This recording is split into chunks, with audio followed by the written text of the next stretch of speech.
Happy Oktoberfest. Happy episode 41. Cheers.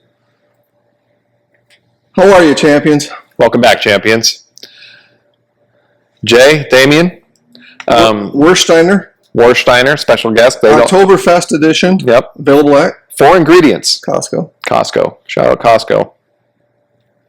This is my favorite time of year, honestly, for the disc golf, the beers. Everything about this time of year is amazing. The cooling down of Phoenix, Arizona. Yeah, if you guys didn't know, Phoenix is hot. It's brutal. It's been the hottest summer I can remember because it got hot early in June and it stayed hot. It's 107 today and it's the 25th of September. Yeah, and we had last week was nice. It's just gotten back. It does this weird wave effect where coming off of summertime, it's hot, and then it'll dip down for a week, and it'll dip right back up the next week, and it'll kind of do that until October, when it stays nice. It'll finally stay nice late October, early November-ish. It's nice to throw early, and it's nice to throw late. As soon as that sun goes down, it's actually pretty bearable, but. Yeah, when the sun's not directly on you, it's all right. Yeah, it feels good on the bones. These older bones, I do better with a little heat. Do you? Oh, yeah. Okay. I got thick skin, so I feel like the cold almost favors me. And you have youth. Youth's a big deal. I guess so.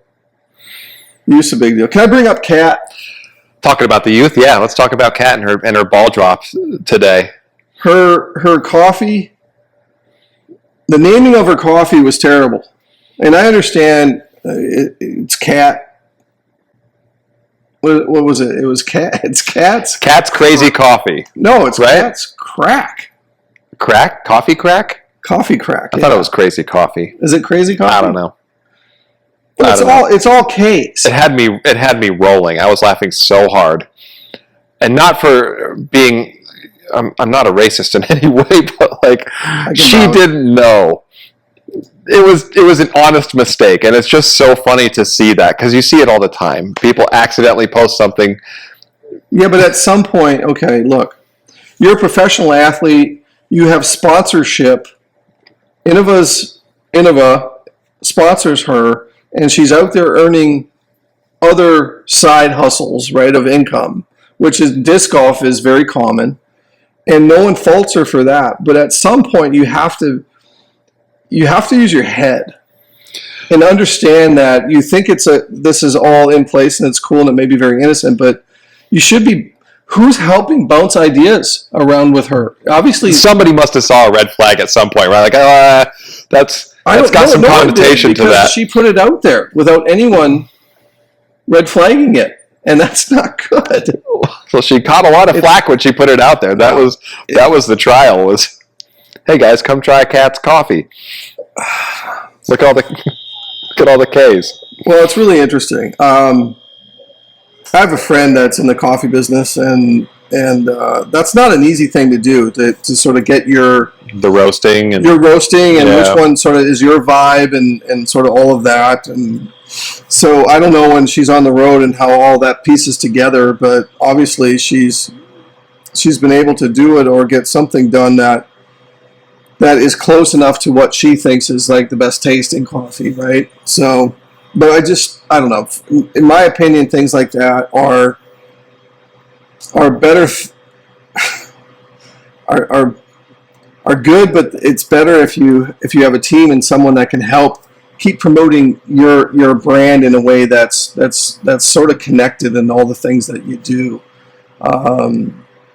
If it's Kat's Disc Golf Coffee or if it's Kat's Birdie Coffee or something connected to her, in that way. It's not, the 3Ks is that was hopefully not connected to her. That was a miss. There's no way it's connected to her. She didn't mean to just like throw some subliminal Ku Klux Klan jargon out there. Right. There's just no way.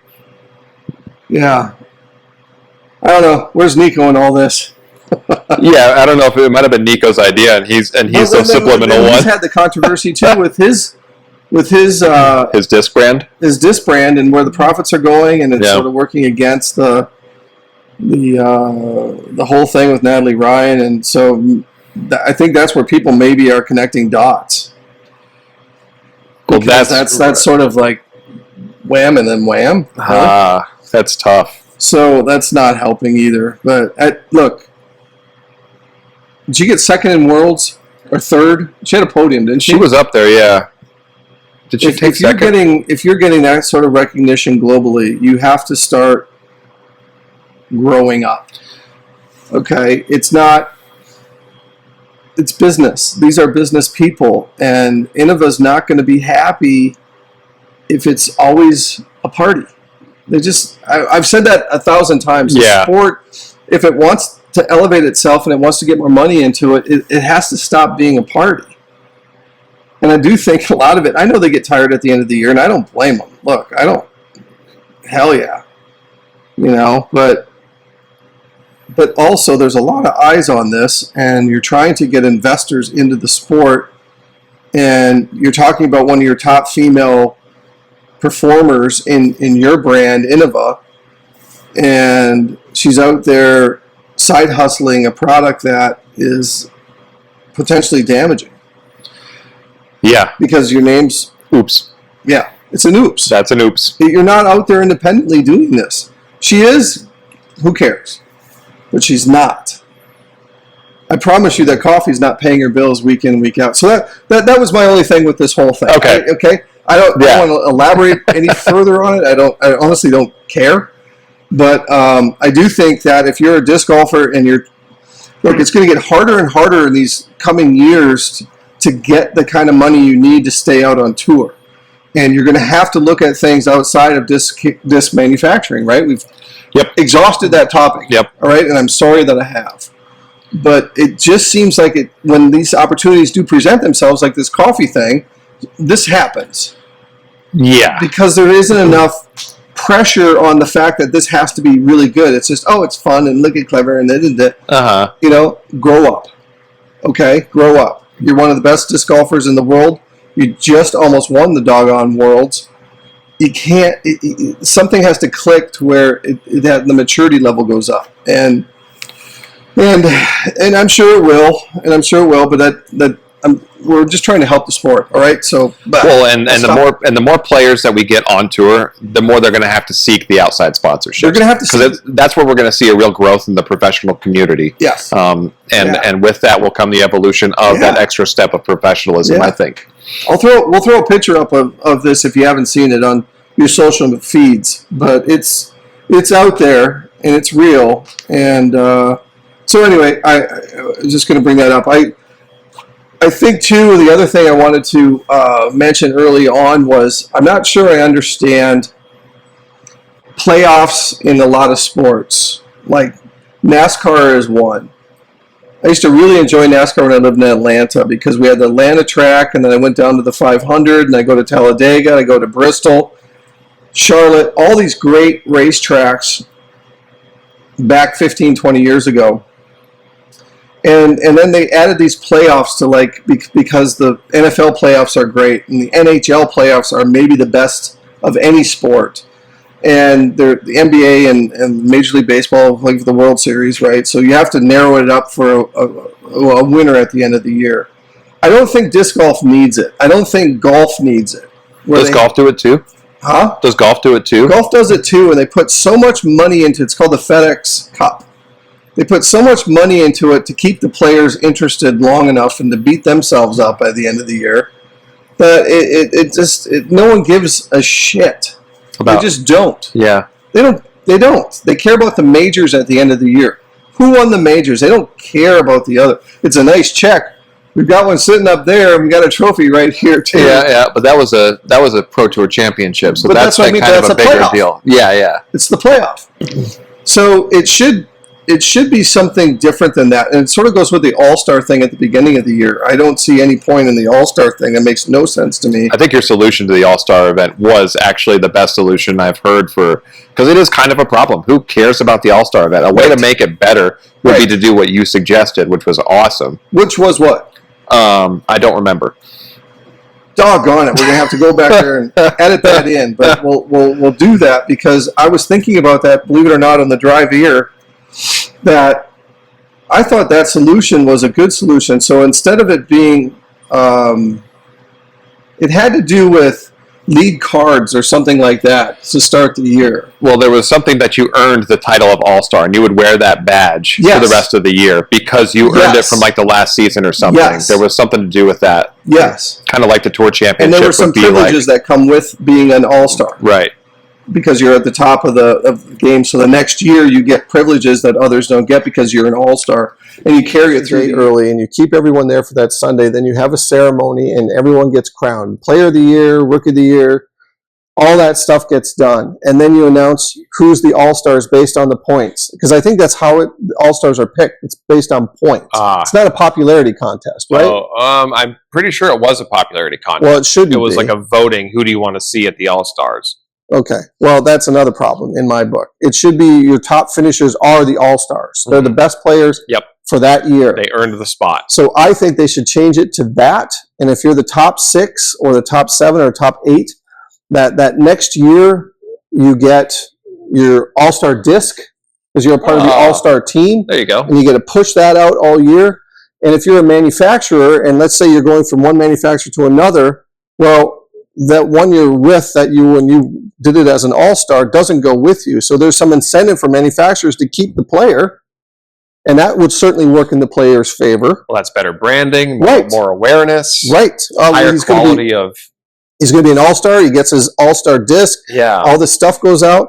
I think all the All-Stars should be recognized with a star that says All-Star on their shoulder. Be cool. Like an insignia, like you wear your patch. For the next year, they're an All-Star, so when they go by you, you know that they were a top player from the year before. Yeah. That has value. Manufacturers will see that as having value. I think coverage.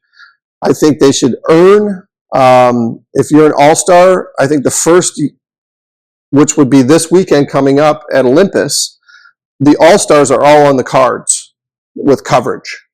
Those are your All-Stars. I see. That would be a cool feature card, right? And that's a feature card type thing. And so it's same with the second card and so on. I like that. It's great, right? And just push it out that way.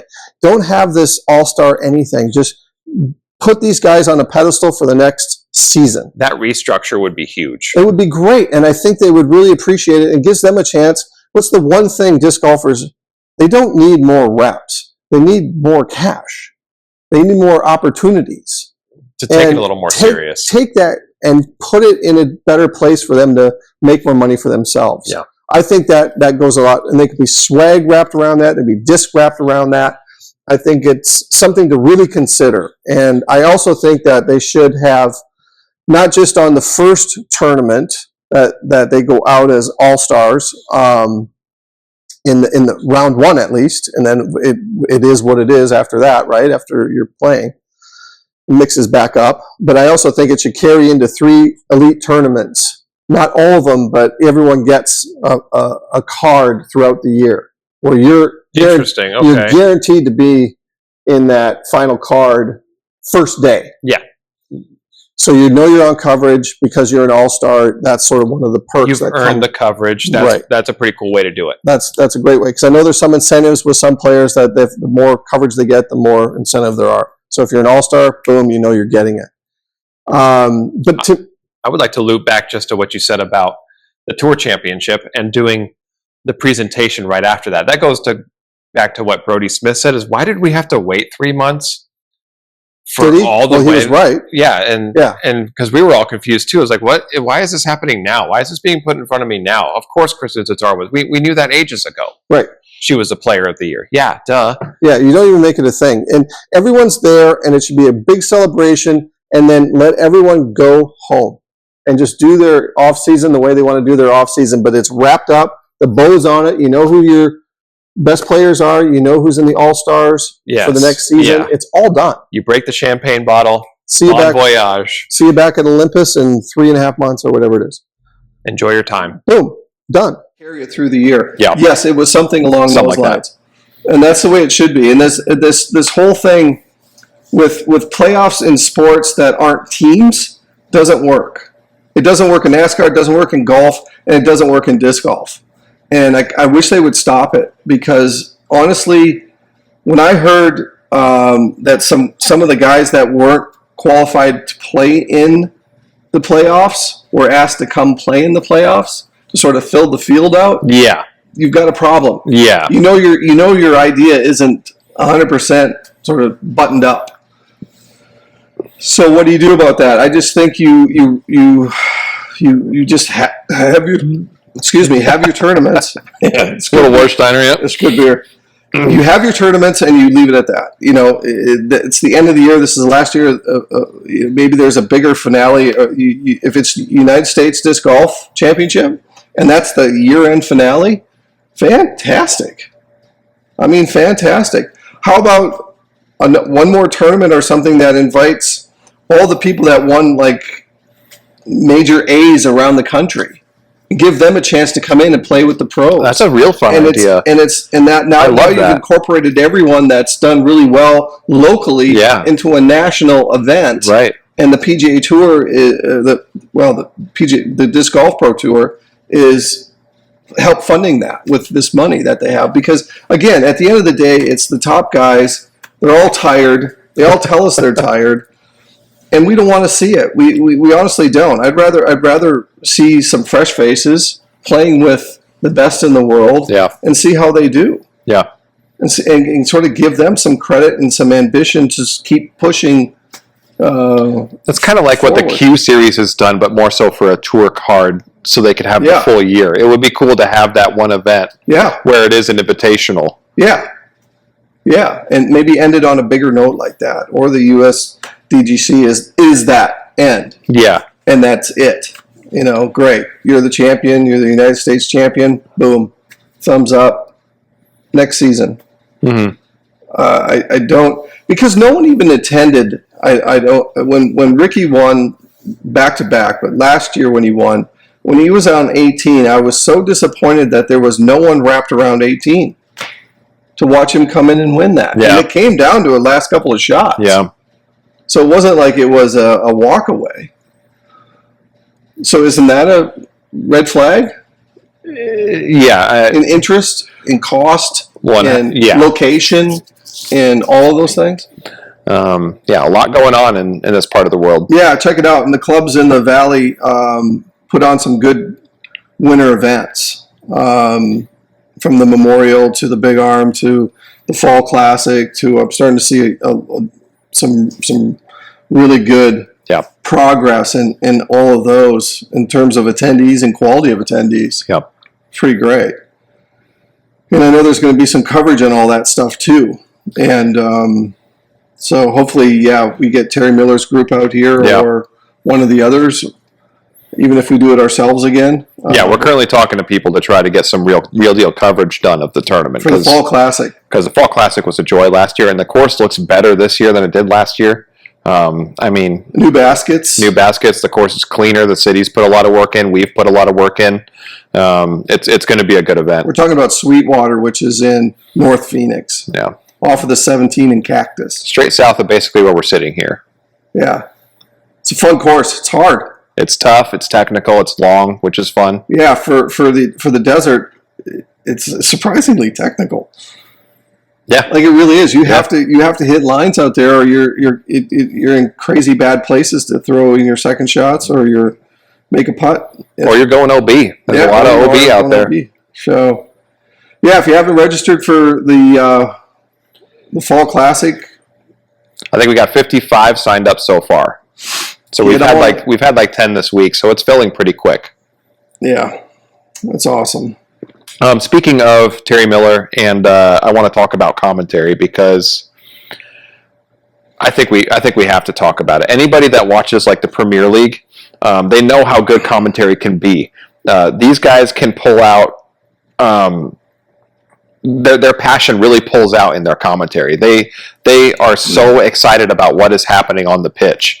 So when our commentators here say something exciting, it doesn't get me excited. The emotion just doesn't feel like it's there, and it's not getting any better. I've been complaining about commentary for a long time. They should have stats and history lined up. And watching soccer in the Premier League is a great way to see what these guys do. I mean, these guys have. Let me see. Well, I'll just say some of it has to do with pay, probably, and your effort. Sure. Okay. All right. So the pay grade's just not quite there yet. Yeah, it's getting paid. So those guys may be getting paid 6-figure salaries, maybe even 7-figure salaries in some cases, probably all 7 if they're... Well, and they're all ex-pro footballers. They're all ex-pro soccer players. Statisticians throwing that stuff in front of them for them to put out, whereas our guys that we're seeing, I'm just... Being realistic, because... And I've got high expectations, obviously. Those guys would have to do all the work themselves. Yep. They would have to spend the time. They would have to think about it in the front end. And I guess I'm seeing these guys as journalists, so why are they not doing any front-end research on the course, the history, the players? I just watched the Diamondbacks game this past Monday, and one of the announcers said, get this, one of the announcers said, the last player to match a triple and a home run was in 1953. He had that. Off the top of his... Right. Cuff. It was right there.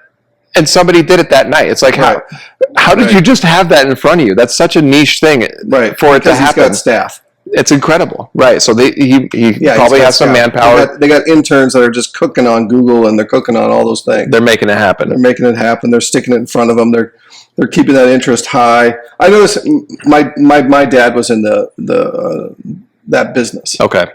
And so these guys just need a Steven is all. Yeah. If they had a Steven, they'd be good to go. Yeah, the MIA Steven. That's who they need. And but that's what it is at the end of the day. You can't put everything to memory, and you really don't know on the front end what you need to sort of dig in and research on that pull up stat that people are going to find. There's a million things that you could research. That moment. Yes. Right, exactly. So, but maybe they could have people that will, my God, in each one of these locations, hey, ask people when they come to the town, do you want to help the broadcasting part? And this is what we need. Can you pull these stats? Now, here's something, when you said that, the thing that I used to love about watching the Olympics is that they would do these backstories on the athletes. Yeah. And you'd learn about the athletes, you see where they're from, and you'd see the struggles they went through and to get there, and so on and so forth. I think the Disc Golf Pro Tour has nothing but good stories about people who are sacrificing everything in their lives to play this sport for a living, and they're not covering it. Yeah, your interview... They're covering the millionaires, which is fine. We all want to see Macbeth, okay? And we love Ricky, and we love Simon because Simon's content's amazing. Yeah.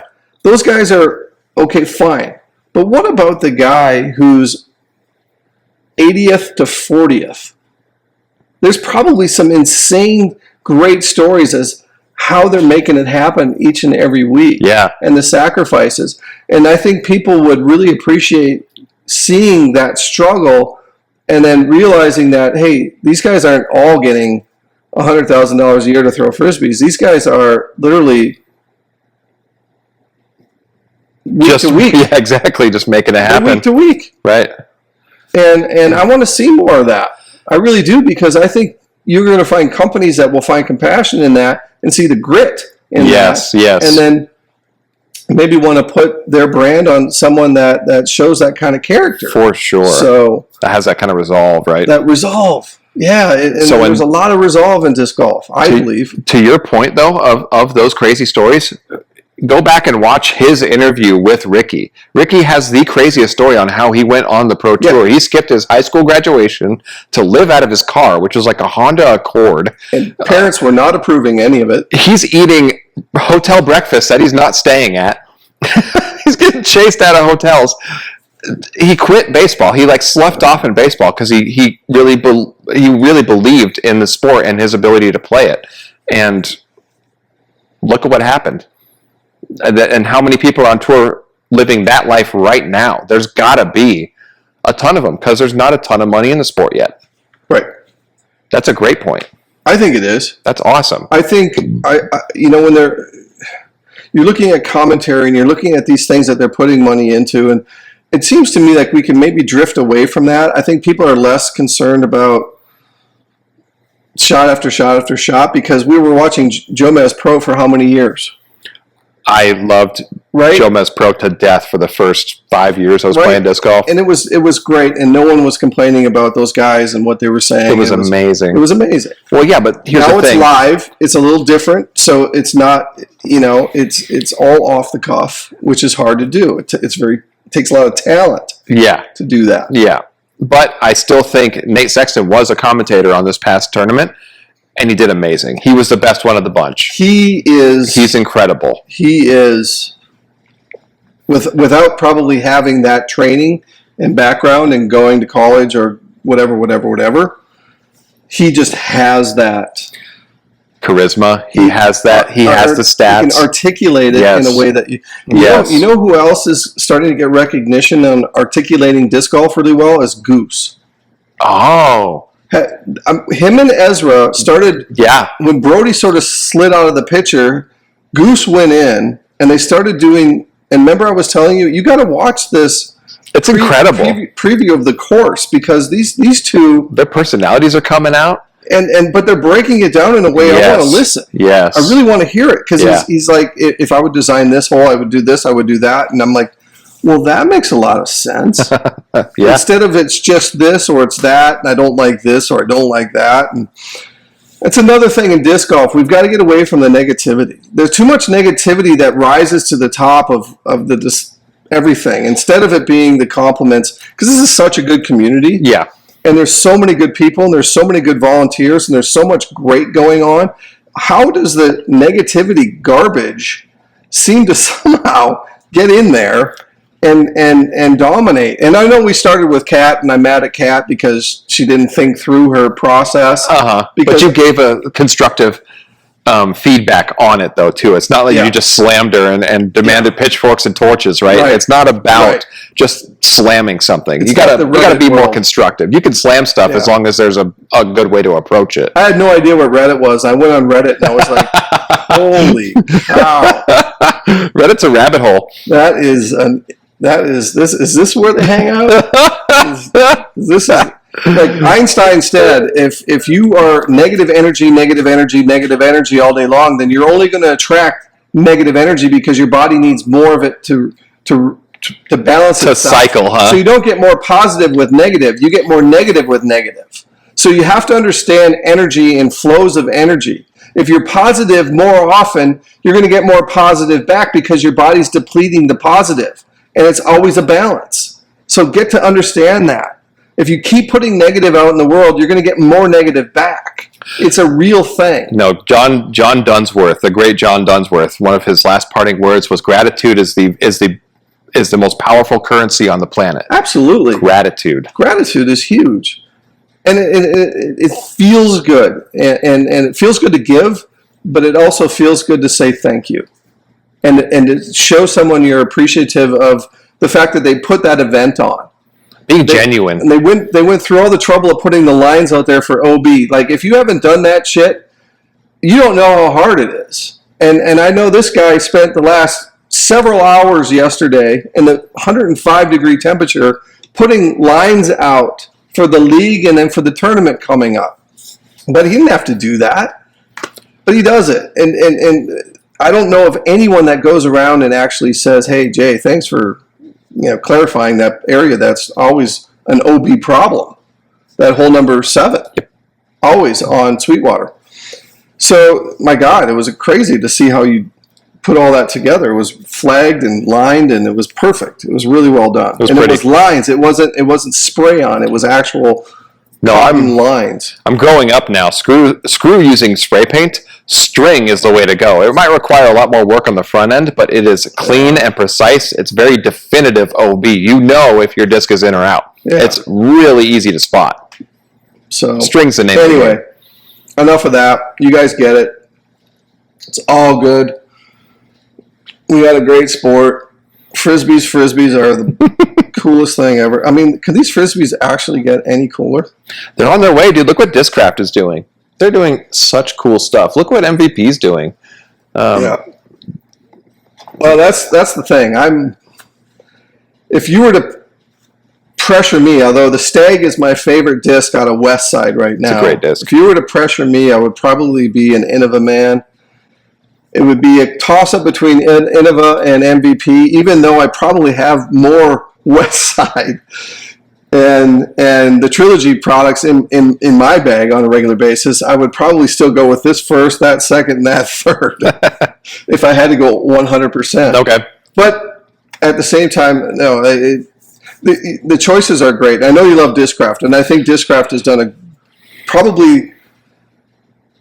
well, look, it's really been Discraft, MVP, and Innova this year, in my opinion. It has been, yeah. That have been new releases. Support for the community. Okay. That's my number one. Support for the community, new releases, great marketing, Yep. good teams out there, no drama. It just seems House of Disc has some things to work out. Private equity, I've already spoken about it. I just don't think it's as community driven as the others are. And they may be realizing that now, that it's not just a profit center, that it's about community with disc golf at this point in its life. So it's going to be interesting to see what happens with that. Yeah, we'll see where they go. What do you think about MVP? I watched some of the I'm shifting to the tournament this weekend. MVP Open. I watched some of the interviews, and they said that hole 6 changed. It got cleared out. Hole 7's brand new hole. Hole 1, they're going to put it in 2 different pin positions, a 500-footer and then the longer one. I love when they do stuff like that. So 2 days in the shorter one, 2 days in the longer one. I think that's really cool. And it just seems like, if I can say this, that TD there, that owner of that property, listens as well as anyone I've ever come across on disc golf in terms of the tour. I know Jeff Spring's involved in the Green Mountain, and obviously that's such a great course, and it looks great. Little surprised someone can get to 16 under and maybe 18 under on that's so impressive. What is going on with that? Like, it's just not making a mistake. It's crazy. I didn't see anyone in Worlds get anywhere close to that. So it's like, how they come there this year, and it's just throwing darts. Yeah. But MVP is, the weather's supposed to be shit tomorrow. Oh, that's right. It's supposed to rain. It'll be really bad. Yeah, it's going to be rough on the players. I think it's going to separate the field a little bit. So the people that may normally be at the top might not be. It might be the person that can navigate their bag better, or the timing of the day could have some influence on that as well. I hope we see Raincoat Ricky. Raincoat Ricky? That's what they used to call him back when it would rain. He would just get on the pad and huck. There you go. And he took no time at all to throw any of his shots. They called him Raincoat Ricky. The cameraman had a hard time keeping up with him. It's so great. So, I'm excited for another 4-day event. I really am. I love the 4 days so much. They're bored of disc golf because I haven't gotten there at all. I want more.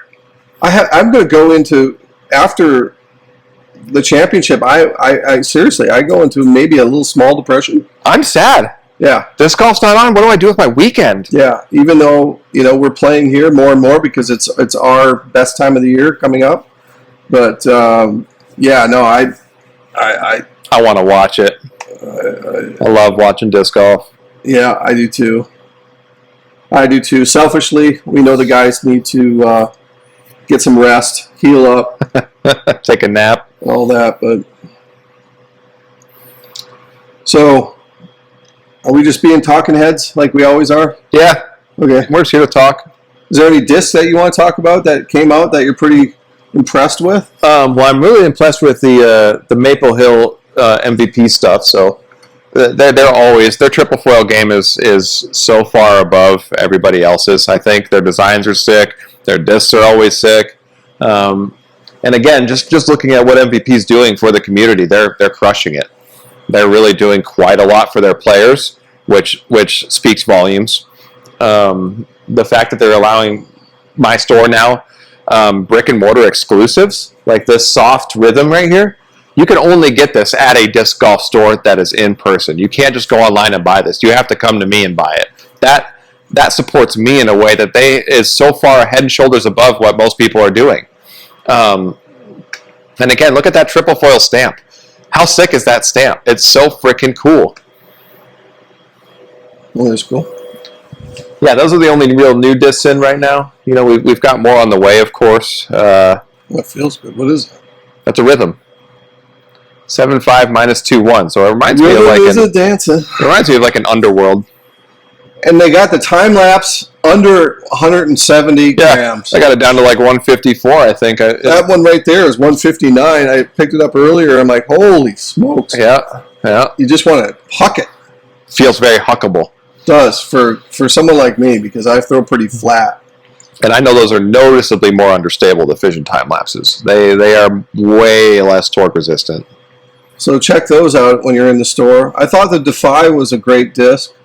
I haven't thrown the Trail, but there's a lot of people talking about the Trail on YouTube. Yeah, the Trail is a great disc. Seems to be well received. Yep. Easy disc to throw. I like that 10-speed. Feels like it's been a gap. And then we've got the Gorgon was right here. Yeah. Yep. So, but Innova realized it too. Here's the thing. These guys have not had a miss on a new release. Innova's had a few misses on their last new release discs, like the Animal. Nobody cared about the Animal. These guys are just batting 1,000. Every disc they come out with is an absolute home run. Yeah, but the Racer made up for the Animal. Yeah, and then the Rolo before that was another one that was like... That was all this year. Yep. I thought it was a total meme disc, and people just loved the Rolo, so... Crushed it. To each their own, I suppose. All right. MVP. You want to pick a winner? Pick a winner. Who's going to win this at Maple Hill? Who's winning Maple Hill? I'll give you three shots. 3 shots. Jakob Semerad. Pick that guy every time. I like that guy. I want to see Bradley Williams. I don't know if he's going to win it, but I would like to see him podium. I think he's got a podium in him. And Rick. Rick's got good chances here. I've got Rick. I've got Isaac. And then I'm going to have a dark horse. It's going to be someone like Casey White. Okay. Out of the blue. Okay. And it's going to be a lot of tears. Oh. He's going to be balling if he pulls that one off. He deserves it. No judgment from me. Hey, look, he's... Wear it on your sleeve, my guy. That's kind of his home course. It is, isn't it? God, I didn't even think about that. He's probably had the best year he's ever had. That's a great pick. He kind of knows he's capable because he's led some of the majors this year. Yep. And he's been in the mix, and his finger ripped apart, or that's right. He cut his story. That's right. He cut his finger. He's my dark horse. Okay, good dark horse pick. I think maybe. Come on, Case. Let's go, boyo. But you got to beat Raincoat Rick. It's not going to be easy. You got to beat a tough crowd. Is Gannon just going to win them all? Gannon's so tough. He can't stop winning. He's had Rick chase him down 3 times this year for second place, and like really charging with like great golf. I mean, and to just hold on to it and not get shook by it. That's crazy at his age. Yeah. To not get intimidated. Yeah. Yeah, it's not normal. There's nothing about that young man that is... When I was coming up, you get graded on a curve. So if you answered, let's say, 4 of them wrong, but everyone got 10 of them wrong, your curve was way up here. Yeah. His curve is way up here. Yeah, head and shoulders. Even his bad days, his curve is way up there. And that's the scary part that everyone should be thinking about in the off season is how good is this young man going to get? Because these courses that they're creating are kind of bullseyes for It's all for him. That's right. And so they had to tiger-proof golf because they said every golf course was getting to be too much Tiger with this long drive and accuracy and ability to putt. So they made these courses, they were trying to tiger-proof them, make them longer, make them this, that, and the other. Well, it took the shorter player out immediately, and it took sort of the technical player out. But it seems to me that disc golf is going to have to figure out a balance in these courses. I don't think every course should be a long one. I think they should have real technical ones put in there and be less worried about the 600-foot par fives. Yeah, who's more proficient with their putter. Whatever, you know what I mean? Throwing putters off the tee. Par fives. Right. Yeah. I think there should be maybe more of a variety of balance. That might also help viewership. People want to see the pros playing on courses that they can play on. Yeah, right. You know, what do they score on my home course? And I understand you're going to back them up, but wouldn't it be kind of cool if there was a couple of days where they're maybe up and a couple of days they're back, and they stagger it? So long, short. Yeah, they play from the ladies' pad on the next day. I'm not even saying ladies' pad, but just something that would be an easy way to balance it. That might help spice it up a bit. I don't know. I don't think it's getting boring. So I'm just hearing that people are thinking that the shot needs something, or the disc golf needs a shot in the arm in some way. I don't know what that way is. I just don't.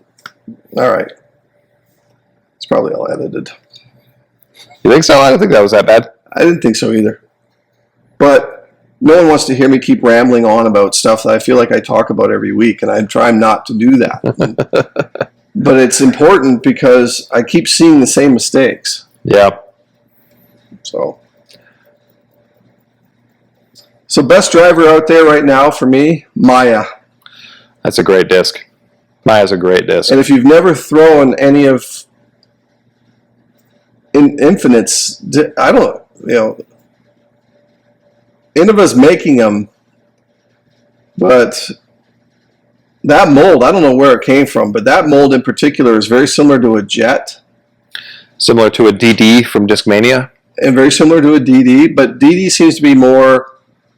Turny? No. Domey? More domey, more stable for me. Well, I used to love the Maya. I like the Splatter Star Mayas. I feel like those were really nice, smooth, long turnover type discs. I've got one, and you're absolutely right. It flies different than the S line. Yeah. And it flies way different than their Halos. So it's funny how plastic can change a mold. Drastically. It really is a true thing. Plastic will make it fly different. And that's a tough part to explain to a new player when they come in here, because every new player that comes in and they're interested about disc golf, they've got 100 questions. I am so happy to answer them. But it is a really tough thing to explain. Like, yeah, those two are the same disc, but they're going to fly completely different. They go, well, why does it have flight numbers? Well, that's a good question. What's the point? It just kind of comes down to your arm, and as you develop, you're going to get more snap, and you might grow out of it. You might grow into it. It might be in the bag for the rest of your life. My dad's had 4 diamonds in the bag for the last 7 years. I don't think that's changing anytime soon. If you're in the Phoenix area, we've got the tech disc here. Yep. Right? And so come and throw a few, get an idea of how your arm speed is and your angles are, and that makes that decision making so much easier when you do that. I can't encourage you to do that enough. So come on out. Jay will be here. Yep. For the most part. And the staff will be here, and get yourself back there. Start throwing. Start understanding your numbers. Start improving your numbers, and putting better discs in your hands than the ones that you think are the ones that feel good. Because the chances are they're not. Like, I love the feel of a Wraith, but I have no business throwing a Wraith. None. Zero. Well, it's the best training tool in disc golf, hands down, by far. The best thing in disc golf to judge your game and what your arm is actually doing in your throw. My arm is so much slower than I thought it was. The only reason why I can throw far is because my angles are good. Yeah. All right. Well, happy Oktoberfest, everybody. Cheers, my friend. 41. 41. All right. We'll see you next week. Later, champions.